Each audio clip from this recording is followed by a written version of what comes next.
Hi guys, and here is your February clip from Pilates Leeds, and there's not going to be much to look at today because I'm going to talk about exercises and a few extra tips for maintaining and developing the good function and the strength of the pelvic floor muscles.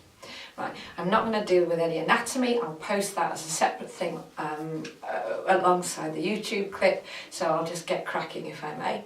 So the first thing before we get on to pelvic floor strength exercises is to do with how you sit. We sit a lot, and for better or worse we sit a lot, but how you sit can affect the pelvic floor. So I'm just going to turn my chair around so you can see. Right, so ideally when you sit, you should sit on these things, the sit bones.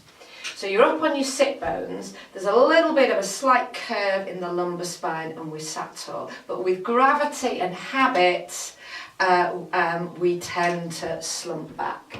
So what happens there is the tailbone of the sacrum tucks under and there's a curve through, and the force transmission of the body weight and the spine, everything is altered, and it bears down on the pelvic floor more.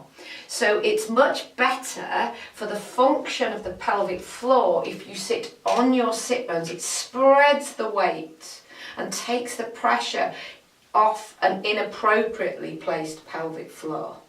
I don't know if I'm describing this very well, but the take-home point is sit tall on your sit bones, because actually that's better for loads of other reasons as well. So be aware of that notion of sitting up, and sometimes with time you sort of learn, you don't necessarily sit tall, but you learn to feel that sense of slumping, and then you can sit tall. Remember, the notion of sitting tall up onto the sit bones, it's a kind of growing up from the sacrum, as opposed to sort of thrusting the rib cage forward and squeezing the shoulder blades back.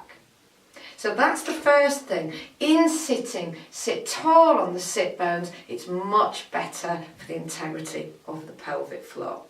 The second thing is your classic Kegel exercises, and I'm going to go over them now. So you need ideally to be able to work and have the pelvic floor strong and functional, both in sitting and in standing and in walking. Possibly lying down is not so important. So when you do your exercises, do sitting, do standing. But I'm sitting, so I'll just carry on sitting if I may. Right then, if you were going to sort of somehow sense the muscles, then it's quite hard to cue them. So when I'm doing it myself, I just think of a sense of the very base of my pelvis. I think of it as a sort of sheet, and I just sort of sense the reaching up in the middle, almost like a chute of water, if you like, coming up the middle of the body, and then obviously going down again. You can cue this using your bones, and again I'm going to reference the pelvis bones. If you consider your pubic bone and your tailbone, and feel that those bones can come closer together underneath, because the pelvic floor at the bottom is contracting and bringing these muscles closer together. So you can also, so that's a north-south bones coming together. It's a bit more tricky, but you can also sense the sit bones coming closer together. Okay, so I've cued bones moving and I've cued muscles reaching up. Okay, let me just go back one and talk about the breathing. So whenever you breathe, the pelvic floor muscles are in the mix doing their thing. When you breathe in, diaphragm contracts and your pelvic floor relaxes. So there's a natural contraction of the pelvic floor on your out breath. So it sometimes helps to harness that breathing as you're working. It's not life and death, and I think sometimes people get really confused with the breathing. So the kind of bottom line is don't hold your breath. But if you can do this, then it can enhance and help your workout. Breathe in, breathe out, draw up the pelvic floor. Breathe in again and relax the pelvic floor back down again. Breathe out, draw up, breathe in, relax down. Breathe out, move the bones closer together, breathe in, let them go back again. So that's how you would use the breathing. The other thing about the breathing is you can then titrate the amount of time you spend engaging that pelvic floor with the length of your breath potentially. So that brings me on to timing. You need the muscles to be able to kind of activate very quickly and sustain themselves. Often the issue there is around stress incontinence with sneezing, so you're laughing, and it can lead to a bit of leakage.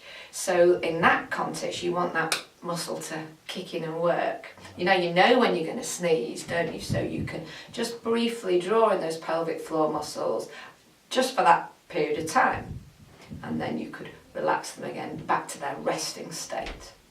So you can work those muscles in, out, or you can go for slower. So slower, contracted, maybe hold, and then slower to relax back down. Now bear in mind that the down phase, the relaxation phase, is much harder to do. It is not a failing of you or your pelvic floor if you notice and find that drawing up the pelvic floor, okay, I can do that, not so bad, and then you find coming down, it's just very hard to control. It's in the nature of muscles that the shortening contraction phase is generally easier than the lengthening relaxing phase, and it's very obvious with the pelvic floor. So it's something to work on, but please don't think it's specific to you if you notice that as a problem. Okay, so I've talked about the sitting and the sit bones. I've talked about the breathing, and you would draw in or up your pelvic floor on an out breath and relax on an in breath. You have quick bursts of contraction for the pelvic floor, and you want a slower, more controlled, maybe deeper contraction of your pelvic floor with the reciprocal relaxing as well. Couple of other things. When you feel the pelvic floor work, you may feel this work, the deep abdominals co-contract. But what you don't want to be inadvertently using is the bottom, the glute muscles, your buttocks, or the back passage muscle. Okay, if you do sit back and use the pelvic floor, you feel the back passage engage, and it's much stronger, very different contraction. And you have to kind of play around with this yourself and feel the difference between pelvic floor and back passage muscle. As I say, sitting and doing the exercise like that enables you to maybe detect those differences. Bottom squeezes, well, the way I teach it is, and I do this in standing generally, is I say to people that squeeze your bottom and feel what that feels like. So okay, that's bottom squeeze, and then feel feel either inside your head, if you like, what the bottom squeeze is, or feel with your hands, relax bottom or resting state bottom, squeeze bottom. So you know those two differences, and then you work the pelvic floor and then teach yourself how it feels to work pelvic floor with a resting state, unsqueezed bottom. So it's really important that you don't squeeze the bottom by mistake. It's not dangerous, but it's not working pelvic floor. Now I'm standing up, that brings me on to the third and final thing which is going to help pelvic floor, and it's squat more. One of the things that gives us a dynamic, supple pelvic floor isn't just those classic Kegel exercises, it's dynamically moving the pelvis and contracting and relaxing the pelvic floor functionally as we move the pelvis. And how are you going to do that? Squatting. Okay, so any squatting. So your entry level might just be sit to stand out of a chair, and I generally suggest to people to maybe squat with their feet up on blocks like that, because it's just very helpful for the calves. The calves get tight and inhibit squats, and then down and up. You might just be in sort of baby steps, just little baby squats, or you might start to get more confident and get lower with and this is working pelvic floor. You don't even realise it. And also, and possibly even better actually for pelvic floor, wide turnout squats. Down you go. And actually, you may even feel the stretch of the pelvic floor as you go down. What you may not notice, of course, is the reciprocal contraction of the pelvic floor as you come up. So it's a virtuous circle, that. So you're going to work your buttock muscles and the hamstrings as you squat. You're going to get more movement in the knees and the hips and the ankles, and you're going to work pelvic floor. So, how often to do these things? Well, shall we start? Should I suggest start with once a day? And just take time out to focus on it. Often people say, oh, when I'm at a red light, at a traffic light, I do my pelvic floor. Well, that's almost the one time when I would say, well, maybe not, because I'm not sure we're all sitting in a really good on the sit bones position when you're sitting in a chair. So maybe it's on a bus at a red light because the seats are more upright, but in those sort of comfy car seats, maybe not.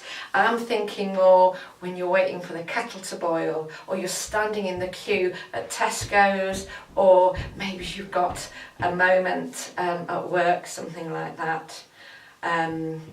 I think I've talked enough now, so I'm going to leave it there for today, but I'll post a little bit about the anatomy of pelvic floor with this YouTube clip. So that's all, folks. If you've got any questions, please do contact me, and we can maybe have a social media discussion about this further. Cheerio for now. Hi there. I do hope you found this clip useful. We've got plenty more on the site, and for now I've suggested another one for you to watch. If you want to know more about what we do in Leeds, then do visit the website at pilates-leeds.com, and right now you can subscribe to the YouTube channel, and we can do this all again next month. Cheerio!